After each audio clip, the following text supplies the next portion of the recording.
Hey guys, in this video I will show you how to play Little Big Planet 2 on PC with a PS3 emulator. Alright, let's begin. First, download the RPCS3 emulator from the official website and the Visual C++ package.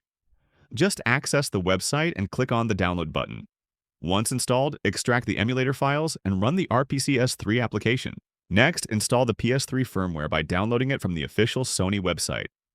In RPCS3, go to File, Install Firmware and select the downloaded file. Wait for the compiling PPU modules to finish. Once done, navigate to the Games folder in the emulator.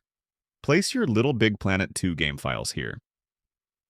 If the game is an ISO, mount, or extract it, then copy the files into a new folder within the Games directory for organization. Finally, go back to the emulator and click the refresh button. Your game should now appear and be ready to play. Adjust settings as needed for stability and performance.